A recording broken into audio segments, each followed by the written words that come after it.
नमस्कार दोस्तों, मैं हूं प्रसन्न मिश्रा और स्वागत है आपका प्रीलिम्स 2017 की स्टडी कैप्सूल में। तो दोस्तों आज हम शुरू करेंगे योजनाएं किस मंत्रालय की, ministry of science and technology की।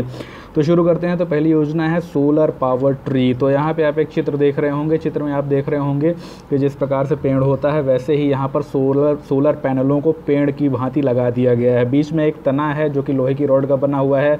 बाकी जो शाखाएं हैं हरे रंग की, वो भी लोहे की भुजाएं हैं और ऊपर जो पत्तों की तरह पैनल लगे हैं तो उनसे क्या होगा, वो सूर्य के प्रकाश को ग्रहण करके बैटरी को चार्ज करेंगे और क्या करेंगे, सोलर पावर उत्पन्न करेंगे। या कि बैटरी को चार्ज करने की बजाय हो सकता है ये इस बिजली को सीधे किसी ग्रिड में भेज दें और ग्रिड का इस्तेमाल सीधे कहीं पर घरों में विद्युत का उपयोग करने में कर लिया जाए। तो कोई भी तरीका इसमें इस्तेमाल किया जा सकता है। तो महत्वपूर्ण रूप से देखते हैं इस योजना में क्या क्या किया गया है। लिखा हुआ है कि लॉन्च सोलर पावर ट्री, यानी कि मिनिस्ट्री ने सोलर पावर ट्री लॉन्च किया है। An innovative way to generate electricity by harnessing maximum solar energy in a limited space, यानी कि सीमित क्षेत्र में ज़्यादा से ज़्यादा सौर ऊर्जा को उपयोग करके विद्युत ऊर्जा में परिवर्तित करने के लिए ये एक नवाचारी रास्ता अपनाया गया है। इसके बारे में महत्वपूर्ण बात यह है जो कि यूपीएससी स्टेटमेंट में देगा कि इसे रिन्यूएबल मिनिस्ट्री ने बनाया है, ठीक। लेकिन आप ध्यान रखिएगा कि ये ministry of science and technology का बनाया हुआ है। तो सोलर का हर चीज़ ज़रूरी नहीं है कि वो रिन्यूएबल एनर्जी वाले मिनिस्ट्री से ही बना होगा, वो किसी और मिनिस्ट्री में ही बन सकता है। खासकर ये सोलर पावर ट्री जो है तो ये तो साइंस एंड टेक्नोलॉजी मिनिस्ट्री ने बनाया है। तो बिल्कुल इसमें मत भटकिएगा कि कोई और मंत्रालय है। अगला है it has been developed by the CSIR central mechanical engineering research institute, CSIR CMERI, ठीक। तो इसके द्वारा इसको विकसित किया गया है। CSIR की सेमेरी के द्वारा विकसित किया गया है। अ constituent laboratory of the CSIR, यानी कि CSIR की ये एक ऐसी प्रयोगशाला है जो कि उसी का एक हिस्सा है। अर्थात CSIR में कई सारी प्रयोगशालाएं हैं जिनमें से एक सीमेरी भी है। अगला है कि solar power tree innovatively addresses the challenge of increasing demand of green energy by gainful utilising scarce land resources in the country, यानी कि ये जो एक नवाचारी व्यवस्था है, नवाचारी प्रयोग है, तो ये किस चुनौती को एड्रेस करता है, किस चुनौती को हल करता है, उस चुनौती को जिसमें हमें ज़्यादा से ज़्यादा ग्रीन एनर्जी, हरित ऊर्जा की आवश्यकता है और वो भी बहुत कम ज़मीन का उपयोग करके। तो यहाँ पे लिखा है यूटिलाइजिंग स्कार्स लैंड, यानी कि बहुत ही कम ज़मीन जो भारत में उपलब्ध है उसका इस्तेमाल करके इसको लगाया जाएगा। तो आगे जो बताया गया है कि सोलर पैनल जो ज़मीन पे लगाए जाते हैं, आमतौर पर मैदानों पे लगाए जाते हैं, उनसे क्यों ये ज़्यादा बेहतर होगा, तो आगे आपको बताऊंगा। लिखा हुआ है कि रिड्यूसेस रिक्वायरमेंट ऑफ लैंड, यानी कि जो भूमि की आवश्यकता है वो इसकी अपेक्षा कम हो जाती है as compare to conventional solar photovoltaic layout, यानी कि जो पारंपरिक रूप से सोलर फोटोवोल्टेइक लेआउट लगाए जाते थे उनकी अपेक्षा भूमि की आवश्यकता कम होती है। तो उसके पीछे कारण आपको बता दूं कि यहाँ पर आप देख रहे हैं कि सोलर पैनल जो हैं तो इस प्रकार से एक के ऊपर एक लगाए गए हैं कि एक दूसरे की प्रकाश को ढके ना, वो इस प्रकार से समंजित रहेंगे कि वो प्रकाश किधर से भी आएगा उनको घुमा करके प्रकाश वो ग्रहण कर सकेंगे और एक दूसरे के प्रकाश को ढकेंगे भी नहीं। इस प्रकार से क्या होगा, कम क्षेत्र में ही बहुत सारे सोलर पैनल एक के ऊपर एक लगाए जा सकेंगे। और अगली जो बात यहाँ पे कही गई है, cultivable land can be utilised for solar energy harnessing along with farming at the same time, अर्थात कि ऐसी भूमि जिसमें खेती की जाती है उसमें भी इनको लगाया जा सकेगा और उस साथ ही साथ वहाँ पर खेती भी की जा सकेगी। अभी तक जो सोलर पैनल जहाँ पे लगते थे जिन खेतों में, मैदानों में, वहाँ कोई खेती नहीं की जा सकती है। क्यों? क्योंकि वो उस पूरे खेती वाले मैदान को ढक लेते हैं। जबकि इसमें क्या होगा, इसमें ये जो होगा तो नीचे की जो जगह होगी तो बिल्कुल खाली होगी और जो सोलर पैनल होंगे वो उस रॉड में काफ़ी ऊपर लगे होंगे, तो नीचे खेती भी की जा सकेगी। तो आगे लिखा हुआ है कि it takes only 4 square feet of land for 5 kV solar power tree, यानी कि 5 किलोवाट का एक सोलर पावर ट्री लगाना है तो सिर्फ 4 स्क्वायर फीट की ज़रूरत होगी ज़मीन की। जबकि अगर इसी की जगह पे आप पारंपरिक वाला सोलर पैनल लगाते तो 400 स्क्वायर फीट की, यानी कि 100 गुना ज़्यादा ज़मीन की आवश्यकता होती। तो ज़मीन की आवश्यकता को 100 गुना कम कर देता है, इसीलिए सबसे ज़्यादा महत्वपूर्ण है। लिखा हुआ है कि by holding the photovoltaic panels at higher height on an average it gets more sun rays for 1 hour in a day, यानी कि चूंकि ये अधिक ऊंचाई पर लगा होता है इसलिए दिन में 1 घंटा ज़्यादा ये सूर्य के प्रकाश को प्राप्त कर सकता है। जो ज़मीन पे होते हैं तो सूर्य के प्रकाश को 1 घंटा कम प्राप्त कर पाते हैं, और ये ऊंचाई पे होने की वजह से सूर्य के प्रकाश को 1 घंटा ज़्यादा प्राप्त कर पाते हैं। As a result it is possible to harvest 10 to 15% more power in comparison to conventional layout, यानी कि इस वजह से जो पारंपरिक सोलर पैनल हैं उनकी अपेक्षा ये 10 से 15% ज़्यादा ऊर्जा उत्पन्न कर सकते हैं। तो ये बहुत ही महत्वपूर्ण चीज़ है और इस बार इसके आने की संभावना काफ़ी ज़्यादा है। अगला है मानक। तो मानक योजना के बारे में देखते हैं कि ये पहले इंस्पायर नाम का पुरस्कार हुआ करता था, उसका पूरा नाम आप देख लीजिएगा यहाँ पे, उसी का नाम बदल के अब मानक कर दिया गया है। पूरा नाम है मानक का million minds augmenting national aspirations and knowledge. ठीक, तो नाम जितने हैं आप सारे के सारे अंग्रेज़ी में ही याद रखिए, और जितने बहुत सारे महत्वपूर्ण शब्द हैं और टेक्निकल जो शब्द हैं तो उनको आप अंग्रेज़ी में ही ध्यान रखिए, क्योंकि हिंदी में कुछ भी उसका अनाप शनाप वहाँ पे अनुवाद हो सकता है। ठीक, तो आपको अंग्रेज़ी शब्द याद होना चाहिए ताकि वहाँ पे जो आप अंग्रेज़ी वाला वर्जन होता है पेपर का, वहाँ पे देख के आप समझ सकें कि किस बारे में पूछा जा रहा है, नहीं तो आप वहाँ जाके कंफ्यूज हो जाएंगे कई बार। तो यहाँ पर लिखा हुआ है कि an innovative programme sponsored and managed by the department of science and technology, यानी कि जो इस मंत्रालय के अंतर्गत भी एक साइंस एंड टेक्नोलॉजी डिपार्टमेंट है, तो उसके द्वारा इस कार्यक्रम को प्रायोजित और प्रबंधित किया जाता है। For attraction of talent to the science, ताकि प्रतिभाओं को विज्ञान की तरफ खींचा जा सके। ठीक, तो मकसद क्या है? प्रतिभाओं को विज्ञान की तरफ खींचना। तो objective of Manak is to attract talent to the study of science at an early age, यानी कि इसका जो मकसद है तो वो जो कम उम्र के बच्चे हैं तो उनको आकर्षित करके विज्ञान के अध्ययन में लगाना है। And this build the required critical human resource pool, और इस प्रकार से एक आवश्यक मानव संसाधन का पूल तैयार करना, मानव संसाधन का एक भंडार तैयार करना, ताकि strengthening and expanding the science and technology system and R&D base, ताकि भारत में जो साइंस एंड टेक्नोलॉजी का तंत्र और उसका R&D यानी कि रिसर्च एंड डेवलपमेंट का आधार है उसको मजबूत और विस्तारित किया जा सके। अगला है it does not believe in conducting competitive exam for identification of talent at any level. ये बहुत ही महत्वपूर्ण है कि ये इस बात पर विश्वास नहीं करता है कि जो प्रतिभाएँ हैं वो किसी कॉम्पिटिटिव एग्ज़ाम या प्रतियोगी परीक्षा के माध्यम से ही पहचानी जा सकती हैं। ठीक, इसका मानना है कि जो प्रतिभाएं होती हैं तो ज़रूरी नहीं है कि वो कॉम्पिटिटिव एग्ज़ाम्स निकालें, वो उसके बिना भी बहुत कुछ कर सकती हैं। तो हालांकि ये माना गया कि देश में बहुत सारे ऐसे प्रतिभाएं हैं जो कि IIT वगैरह के एग्ज़ाम में फ़ेल हो जाती हैं, लेकिन उनमें काफ़ी अच्छी प्रतिभा होती है।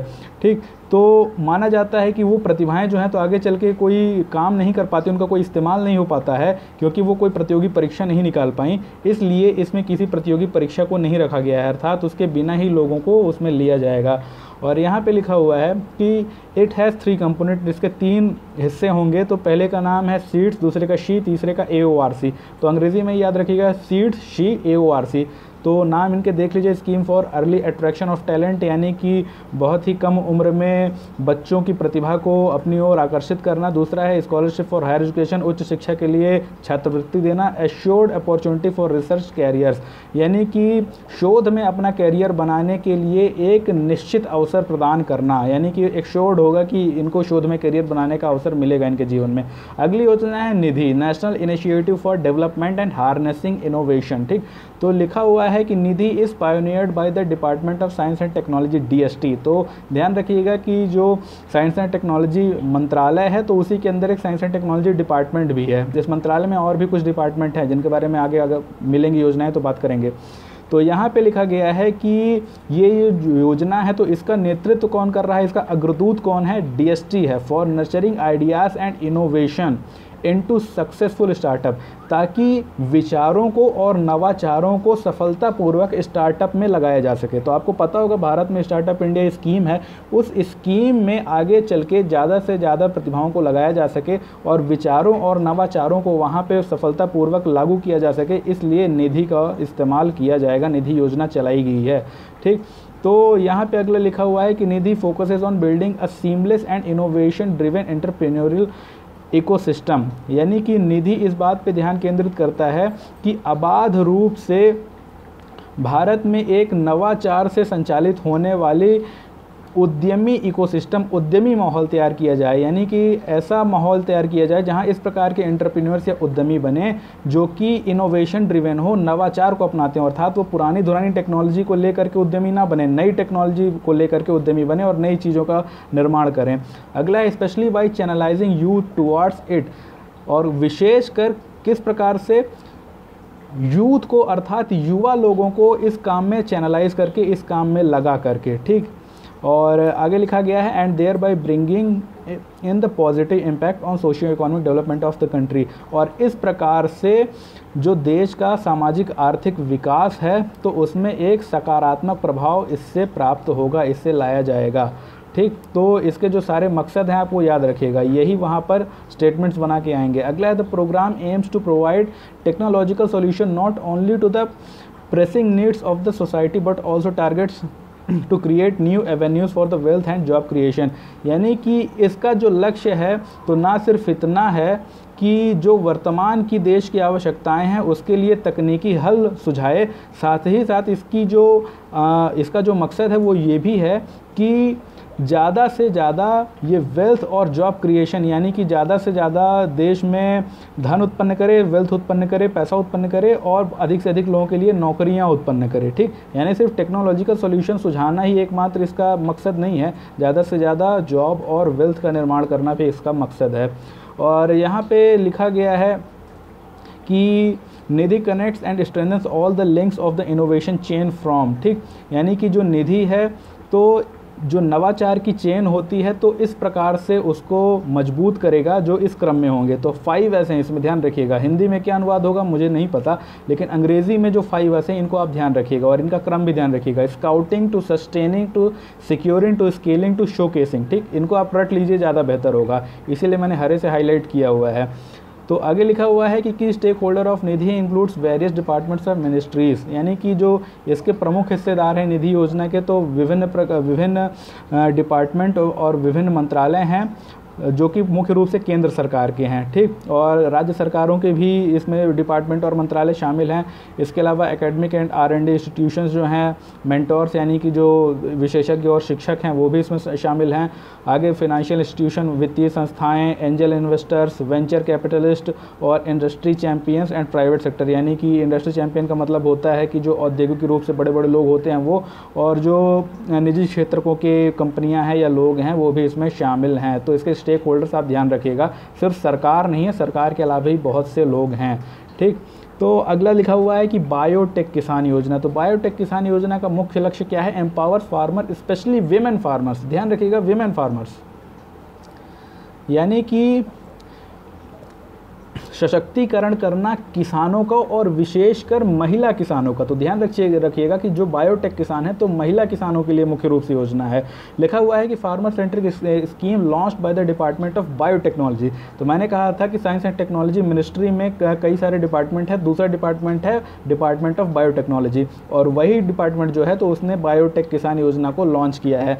Aims to link farmers, scientist and science institutions across the country in a network that identifies and help solve their problems in a cooperative manner. यानी कि इसका जो लक्ष्य है वो ये है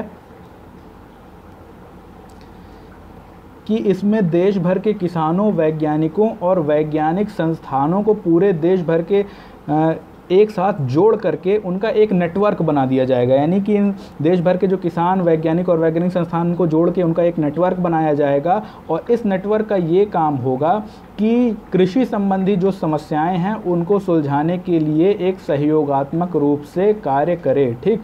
आगे लिखा हुआ है कि स्कीम इंक्लूड्स द महिला बायोटेक किसान फेलोशिप, यानी कि इसमें एक महिला बायोटेक किसान फेलोशिप प्रदान की जाएगी for training and education in farm practices for women farmers, यानी कि जिसमें महिला किसानों को प्रशिक्षण और शिक्षा प्रदान की जाएगी ताकि वो बेहतर तरीके से कृषि कार्य को कर सकें। अगला है aims to support the women farmers entrepreneurs in their small enterprises making her a grass root innovator, यानी कि इसका जो लक्ष्य है तो वो महिला किसान या महिला उद्यमी को इस प्रकार से प्रशिक्षित या समर्थ बनाना है ताकि वो अपना एक छोटा सा एंटरप्राइज, छोटा सा उपक्रम खोल सके जिसमें कि वो एक ज़मीनी स्तर की इनोवेटर के तौर पे, नवाचारी के तौर पे सामने आए। तो ध्यान रखिएगा कि ये जो छोटे छोटे पॉइंट्स होते हैं तो ये बड़े महत्वपूर्ण होते हैं, ठीक। Will connect farmers to best global practices, training workshop will be held in India and other countries. तो ये बड़ा ही महत्वपूर्ण है, ठीक, क्योंकि अगर इसमें आपको देता है कि इनका प्रशिक्षण जो है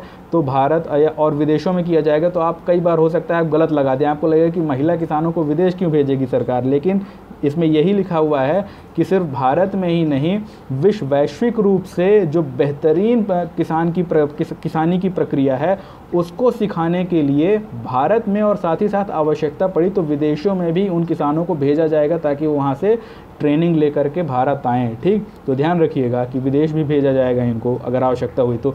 will connect farmers with science in 15 agro climatic zones of the country in a manner which constantly links problems with available solutions.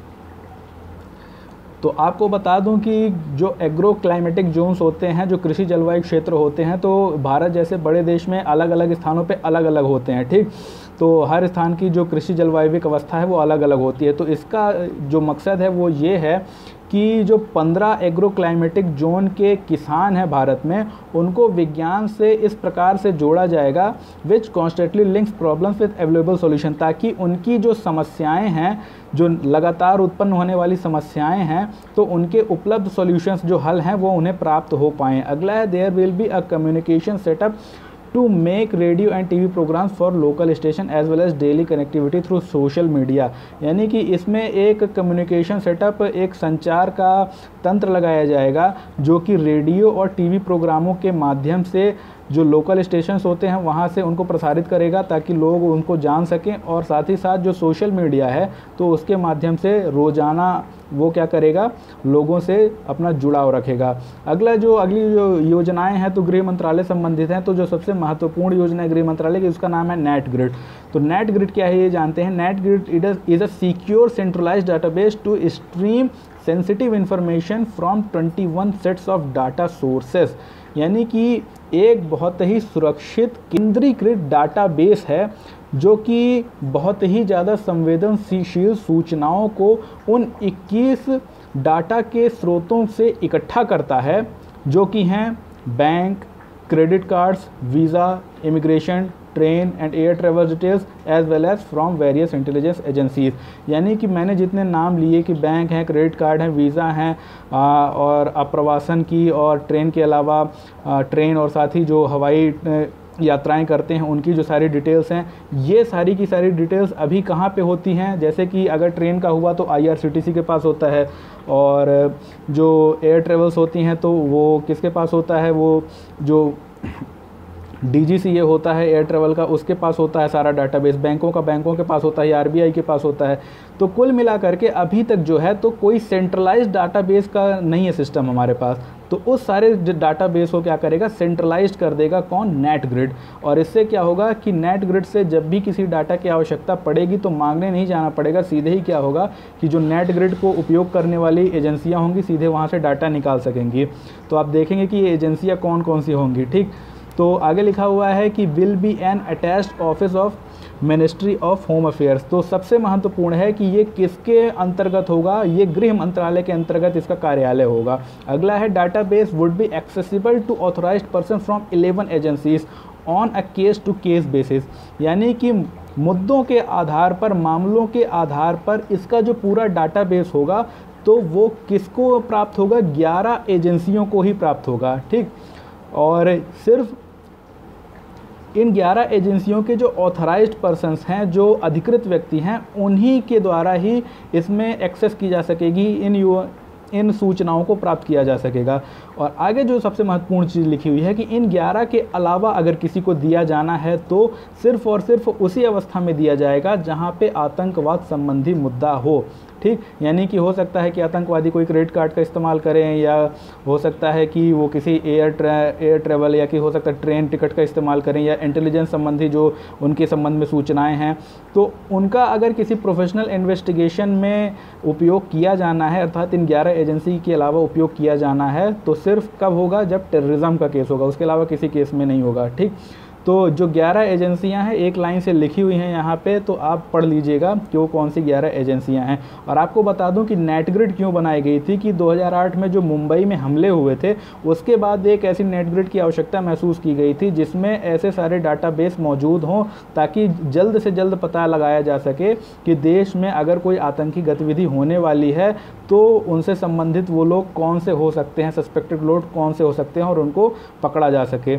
अगला है ऑपरेशन मुस्कान 2। तो लिखा है सेकंड फेज ऑफ ऑपरेशन मुस्कान, यानी कि ये जो ऑपरेशन मुस्कान 2 है तो ऑपरेशन मुस्कान जो पहले चलता था उसकी दूसरी प्रावस्था है, उसका दूसरा चरण है। Under this campaign, missing children and those found abandoned would be rescued and reunited with their families. इस प्रोग्राम के इस अभियान के तहत ऐसे बच्चे जो कि खो गए थे या कि छोड़ दिए गए थे, तो मकसद ये होता है कि उनको बचा करके उनके परिवार के साथ उनको फिर से मिलाया जाए। और किसके द्वारा लॉन्च की गई थी? तो गृह मंत्रालय के द्वारा लॉन्च की गई थी। अगला जो लिखा हुआ है कि special team comprising officials of the district children protection office, यानी कि एक विशेष टीम तैयार की जाएगी जिसमें कौन कौन शामिल होंगे? डिस्ट्रिक्ट चिल्ड्रन प्रोटेक्शन ऑफिस के लोग, social welfare department, police department, differently able welfare office और लेबर डिपार्टमेंट, इनके सारे लोग जो होंगे तो उस एक विशेष टीम में शामिल होंगे जो कि ऑपरेशन मुस्कान 2 के तहत बच्चों को खोजेंगे और उनके परिवार से उनको मिलाएंगे। इसके अलावा जो चाइल्ड लाइन है जो 1098 है तो वो, और साथ ही साथ जो कई सारे NGOs हैं तो उनको इसके अंतर्गत कार्य करने की सुविधा प्रदान की गई है। और ये लिखा हुआ है कि ये जो प्रोग्राम था इसके अंतर्गत हज़ारों बच्चों को अब तक बचाया जा चुका है, यानी कि जो पहला चरण था उसमें हज़ारों बच्चों को अब तक ढूंढा गया था। अगली योजनाएं हैं तो हैं मानव संसाधन विकास मंत्रालय की, ह्यूमन रिसोर्स डेवलपमेंट मंत्रालय की। ठीक, अगला तो पहली योजना कौन सी है? पहली योजना है प्रशिक्षक। तो प्रशिक्षक के नाम से स्पष्ट होता है कि कुछ ट्रेनिंग से संबंधित होगा। तो लिखा हुआ है कि teacher education portal for district institutes for education and training. तो आपको पता होगा कि आपके हर ज़िले में डाइट नाम के संस्थान होते हैं, वो क्या करते हैं? वो शिक्षकों को प्रशिक्षित करते हैं। तो उन शिक्षकों को ही जो डाइट में प्रशिक्षित होते हैं तो उनके लिए एक एजुकेशन पोर्टल स्थापित किया गया है जिसको कि प्रशिक्षक कहा गया है। ठीक, तो एक प्रकार का क्या है, एक एजुकेशन पोर्टल है, ये ऑनलाइन व्यवस्था है उसके लिए। अगला लिखा हुआ है कि प्रशिक्षक is unique IT initiative of first kind, यानी कि अपने प्रकार का पहला ये IT पहल है पूरे भारत में, which will contain the comprehensive database of all diets in country with all relevant performance indicators, जो कि पूरे देश में जितने भी डाइट्स हैं उन सभी का एक विस्तृत डाटाबेस अपने पास रखेगा जिसमें कि जितने भी सूचक होते हैं, परफॉर्मेंस इंडिकेटर होते हैं, अर्थात कि निष्पादक सूचकांक कौन सा डाइट कितना बेहतर कर रहा है, कितना घटिया कर रहा है, उसका पूरा जो एक डाटाबेस बनता है परफॉर्मेंस इंडिकेटर्स के तहत बनता है। तो वो सारा जो आवश्यक डाटाबेस है तो वो अब प्रशिक्षक के अंतर्गत सरकार के पास होगा। Give the opportunity to central and state government to do real time monitoring of the institutions. ठीक, तो इससे क्या है कि केंद्र और राज्य की सरकारों को एक अवसर मिलेगा जिससे कि वो रियल टाइम निगरानी कर सकेंगे उन सभी संस्थानों की। तो रियल टाइम का मतलब होता है कि जिस वक्त प्रक्रिया घट रही हो ठीक उसी वक्त, यानी कि जैसे कि पहले क्या होता था, अटेंडेंस ले लिया, फिर वो महीने भर बाद पता चलती थी कि इस महीने किस तारीख को कितने लोग आए थे, कितने लोग नहीं आए थे। ठीक, और कई बार वो झूठी रिपोर्ट भी होती थी।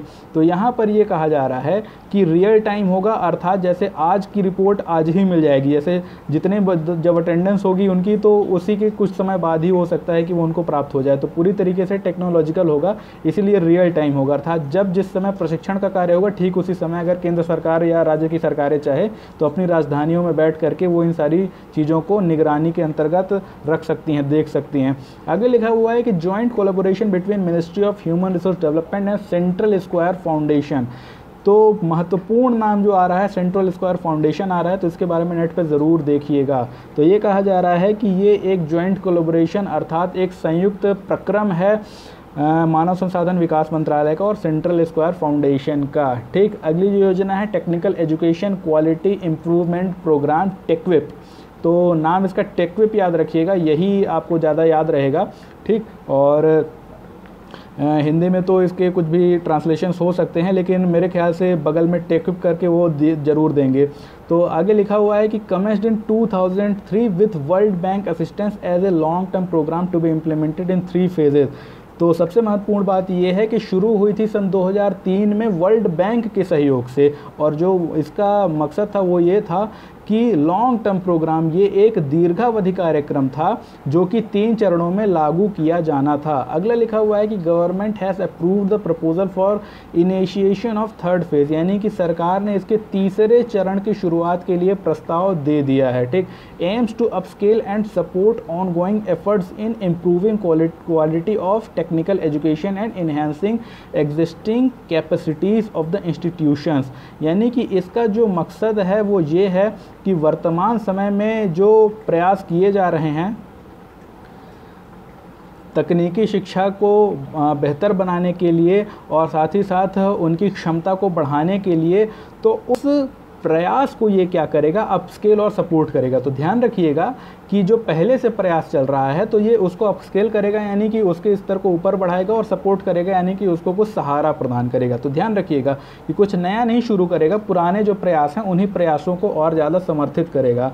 और आगे लिखा हुआ है कि implemented as a central sector scheme, यानी कि पूरी तरीके से केंद्र प्रायोजित योजना है, with total project outlay of 3600 crore, 3600 crore का इसका टोटल जो है तो परियोजना खर्च होगा, प्रोजेक्ट आउटले होगा। Will cover all government aided engineering institutes affiliating technical universities and CFTI from focus states union territory, यानी कि जितनी भी फोकस स्टेट्स और यूनियन टेरिटरी हैं तो उनके सभी के जो सरकारी संस्थान हैं या सरकार के द्वारा सहायता प्राप्त करने वाले इंजीनियरिंग संस्थान हैं, और साथ ही साथ जो ATUs हैं यानी कि टेक्निकल यूनिवर्सिटीज़ से संबंधित जो संस्थान हैं और जो CFTI हैं, तो उनके अंतर्गत जो होगा तो ये प्रोजेक्ट लागू किया जाएगा। This project will be implemented with the facility of direct funds transfer to the accounts of beneficiary institutes. सबसे महत्वपूर्ण है कि जो लाभार्थी संस्थान होंगे, जिन संस्थानों को इस योजना का लाभ दिया जाएगा, सीधे ही उनके खातों में क्या होगा, पैसा जमा कर दिया जाएगा, डायरेक्ट फंड ट्रांसफ़र हो जाएगा उनके खातों में। अगला है स्मार्ट इंडिया हैकाथन 2017। तो महत्वपूर्ण योजना है, इज़ अ पैन इंडिया यानी कि अखिल भारतीय 36 और non stop digital programming competition, यानी कि एक 36 घंटे का नॉन स्टॉप डिजिटल कार्यक्रम प्रतियोगिता होगी। ठीक, यानी कि एक प्रकार की प्रतियोगिता है ये, जिसमें कि 36 घंटे तक लगातार क्या होगा कि एक कोई कार्य किया जाएगा, कोई प्रतियोगिता की जाएगी। ठीक, तो यहाँ पर ये लिखा हुआ है कि इसके जो स्टेक होल्डर्स हैं यानी कि जिन्होंने इसको चालू करवाया है, तो AICTE है, यूनिवर्सिटी ग्रांट कमीशन UGC है, I4C है, MyGov है, NASSCOM है, तो बहुत सारे नाम लिखे हुए हैं under the Aegis of ministry of human resource and development. किसके तत्वावधान में? Ministry of human resource and development के तत्वावधान में। ठीक, तो अगला लिखा हुआ है कि ministry is keen on reaching out to all technology institutions in India and challenge students to offer innovative solution to some of the daunting problems faced by our nation, यानी कि वर्तमान समय में देश के सामने जो कठिनतम समस्याएं उत्पन्न हो गई हैं, उनके नवाचारी हल के लिए देश के इंजीनियरिंग के और ऐसे तकनीकी छात्रों को चैलेंज करना, उनको कहना कि क्या आप इसका हल निकाल सकते हैं, उसके लिए ये प्रतियोगिता रखी गई है। तो ध्यान रखिएगा कि जो 36 घंटे की ये प्रतियोगिता होगी तो इसलिए होगी कि जो देश की बड़ी समस्याएं हैं तो उनको बच्चों के सामने रखा जाएगा, इन छात्रों के सामने रखा जाएगा और कहा जाएगा कि आप इसे हल कर सकते हैं। तो जो इसको हल करेंगे तो उनको पुरस्कार वगैरह प्राप्त होगा कुछ। तो उसमें ये है कि इसका जो मकसद है reaching out to all technology institutions of India, यानी कि देश के सारे जो तकनीकी संस्थान हैं वहाँ तक अपनी पहुँच बनाना और वहाँ के छात्रों को ऐसी समस्याएं ऑफर करना ताकि वो उसका सॉल्यूशन या हल खोज सकें। तो first time ever 29 different government ministries and department came together, यानी कि पहली बार ऐसा हुआ है कि देश के 29 मंत्रालय और विभाग जो हैं तो एक साथ आए हैं। पोस्ट 598 प्रॉब्लम्स, 598 जो समस्याएं थी उनको सामने रखा। 230 lakh technical students from India, और देश भर के 30 लाख जो बच्चे थे तो उनके सामने 598 समस्याएं हैं जिनका उन्होंने हल खोजने का प्रयास किया। और लिखा हुआ है कि would be first massive scale hackathon initiative in India, यानी कि भारत का पहला एक इतना विशाल हैकाथन प्रोग्राम या हैकाथन पहल भारत में होगी। लिखा हुआ है set an example for the world on how youth power can help finding digital solution to legacy problems within a matter of hours. तो जो within a matter of hours का मतलब होता है कि बहुत ही कम समय में। तो ये मतलब सारी दुनिया के सामने एक उदाहरण के तौर पे स्थापित करने के लिए इस हैकाथन का आयोजन किया जाने वाला है, ताकि ये देख सके सारी दुनिया कि जो देश का युवा होता है तो किस प्रकार से बहुत सारी समस्याओं का डिजिटल सॉल्यूशन, डिजिटल हल उपलब्ध करा सकता है बहुत ही कम समय में। अगला लिखा हुआ है योजना वित्तीय साक्षरता अभियान। तो जो इसका नाम है, जो कि आपको याद रहना चाहिए, वो है विसाका। तो अगर विसाका आता है तो इधर से भटकिएगा मत, सोचिएगा मत कि कौन सी योजना है। वित्तीय साक्षरता अभियान को ही विसाका नाम दिया गया है। तो launched by HRD to make people aware about cashless economic system. तो HRD मंत्रालय ने इसको इसलिए लॉन्च किया है ताकि लोगों को जो कैशलेस आर्थिक प्रणाली है उसके बारे में जागरूक किया जा सके। तो अभी कैशलेस बहुत सुन रहे थे आप, तो उसी के लिए विसाका योजना है कि देश भर में जो कैशलेस आर्थिक प्रणाली है उसके बारे में लोगों को जागरूक बनाए। Young students and faculty members will be roped in to encourage create and awareness, यानी कि जो देश के युवा विद्यार्थी हैं और फैकल्टी मेंबर्स हैं, जो नए शिक्षक और प्रशिक्षक हैं, उनको इस काम में लगाया जाएगा ताकि वो लोगों को प्रोत्साहित कर सकें और क्रिएट अवेयरनेस, जागरूकता उत्पन्न कर सकें और मोटिवेट कर सकें लोगों को, ताकि वो डिजिटली इनेबल्ड कैशलेस इकोनॉमी का हिस्सा बन सके, यानी कि जो डिजिटली तौर पे चलने वाली नकदी रहित अर्थव्यवस्था है वो उसके हिस्से बन सकें। ठीक। HRD minister also launched a web page where students can register themselves. एक ऐसा वेब पेज HRD मिनिस्टर ने लॉन्च किया है जिसमें बच्चे छात्र जाकर के अपना पंजीकरण करा सकते हैं। ठीक। तो वहाँ पंजीकरण कराएंगे, बाद में उनका मकसद जो होगा वो ये होगा कि जा करके लोगों को बताएंगे कि किस प्रकार से डिजिटल इकोनॉमी काम करती है, UPI कैसे होता है, भीम कैसे होता है। ठीक। तो इस तरीके की सारी चीज़ों को उनको समझाएंगे। अगली योजना है शगुन। तो लिखा है a dedicated web portal Shagun for the Sarva Shiksha Abhiyan. तो सबसे महत्वपूर्ण है कि सर्व शिक्षा अभियान के लिए एक ये प्रतिबद्ध वेब पोर्टल है और इसका नाम है शगुन। ठीक।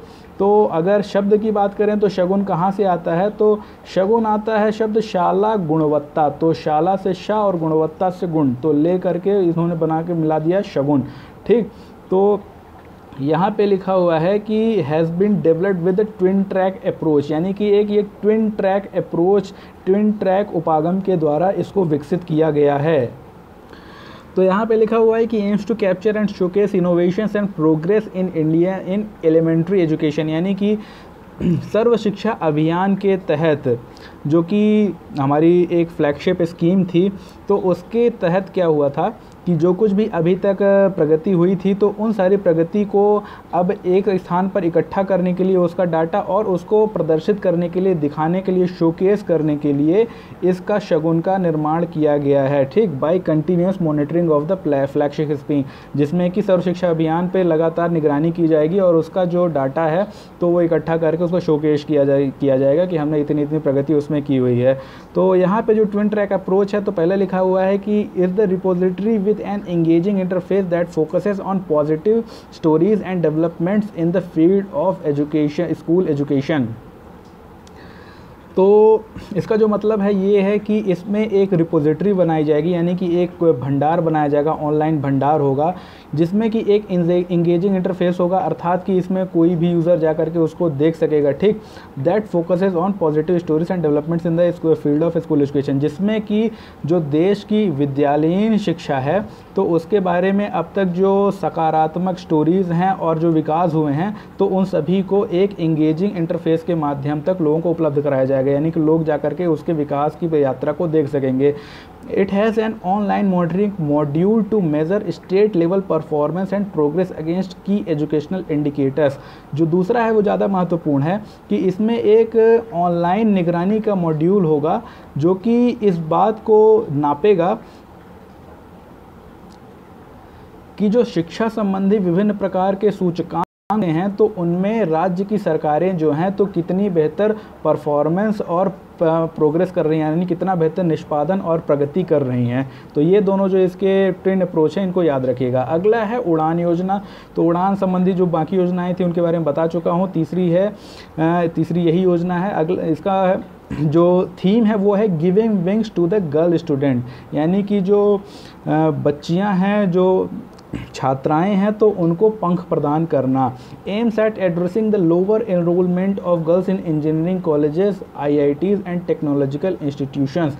इसका जो मकसद है तो जो लड़कियों की बहुत कम संख्या है इंजीनियरिंग संस्थानों में या IITs में और बाकी तकनीकी संस्थानों में, उनको बढ़ाने के लिए, उस समस्या को सुलझाने के लिए इसका निर्माण किया गया है योजना का।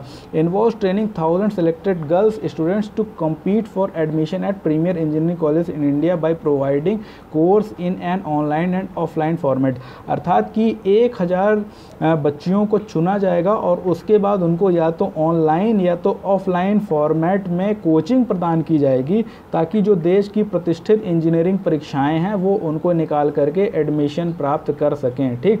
The girl students enrolled in class 11th of Kendriya Vidyalaya, Navodaya Vidyalaya, other government run schools affiliated to any board of India are eligible for the scheme.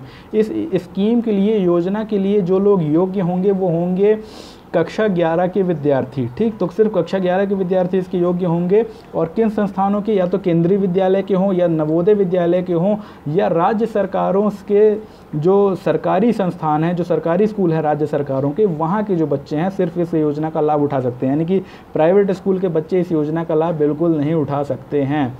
तो दोस्तों जो आज की योजनाएं थी वो सारी कवर हो गई हैं। अगली जो हमारी मिनिस्ट्री होगी जिसकी योजनाएं हम कवर करेंगे वो होगी ministry of health and family welfare. तो इसके बारे में ज़रा सा आपको बता देता हूँ। तो कल जो योजनाएं हम कवर करेंगे तो स्वास्थ्य और परिवार कल्याण मंत्रालय की होंगी, और इसमें बहुत सारी योजनाएं, 14 योजनाएं आपके सामने दिख रही हैं। तो कल हम इन सारी 14 योजनाओं को कवर करने की कोशिश करेंगे। ठीक। तो बहुत सारी योजनाएं, 14 योजनाएं, फिर भी कोशिश यही रहेगी कि एक वीडियो में वो सारी की सारी कवर हो जाएँ। ठीक है। तो कल फिर से मिलेंगे, तब तक के लिए धन्यवाद। और ये कहना चाहूँगा कि अब बहुत कम समय बचा है तो तैयारी जो है तो अब जोर पकड़ लेनी चाहिए आपकी। जो पुराने पेपर्स हैं उनको आप लगाना शुरू कर दीजिए। इसके अलावा जो नए टेस्ट सीरीज़ वगैरह हैं इंटरनेट में बहुत सारे उपलब्ध हैं, विज़न के, इनसाइट्स के, दुनिया भर के आ गए हैं। तो जो नए टेस्ट सीरीज़ हैं तो उनको आप डाउनलोड करके उनको भी लगाना शुरू कर दीजिए। उससे आपको प्रश्नों का जो फॉर्मेट है वो ज़्यादा बेहतर तरीके से समझ में आएगा। ठीक। और नई चीज़ अब कुछ पढ़ने के लिए आपके पास नहीं होनी चाहिए। नई चीज़ पढ़ेंगे तो ज़्यादा उसको आप नहीं पढ़ सकते हैं। ठीक। क्यों? क्योंकि नई चीज़ दिमाग में बहुत बैठती नहीं, 15-20% बैठती है और उसको रिवाइज़ करना ज़्यादा महत्वपूर्ण होता है। तो बेहतर ये है जो पुराना पढ़ा है उसको रिवाइज़ कर लीजिए, वो ज़्यादा काम देगा, बजाय कि कुछ नया अभी आप शुरू कीजिए। ठीक। नए में सिर्फ और सिर्फ करंट अफेयर्स पकड़िए, पुराना आप जो इतिहास भूगोल है वो आप नया नहीं पढ़ सकते हैं। तो इन सारी चीज़ों को आप ध्यान रखिएगा। और जो वीडियोज़ हैं तो मेरी लगातार देखते रहिए, खासकर जो कैप्सूल्स बना रहा हूँ उनको देखते रहिए। क्यों? क्योंकि सबसे ज़्यादा जो प्रश्न आने की संभावना है तो इन्हीं कैप्सूल से आने की संभावना है। और समय भी इतना नहीं है कि आप हिंदू के पुराने वीडियोस देख पाएँ सारे के सारे। तो कैप्सूल पे ही अपना ज़्यादा ध्यान आप लगाइएगा। इसमें सब कुछ आपको बहुत ही कम समय में एक साथ रिवाइज़ करने के लिए मिल जाएगा। तो ठीक है, कल फिर से मिलेंगे, तब तक के लिए धन्यवाद। शुभ रात्रि, जय हिंद।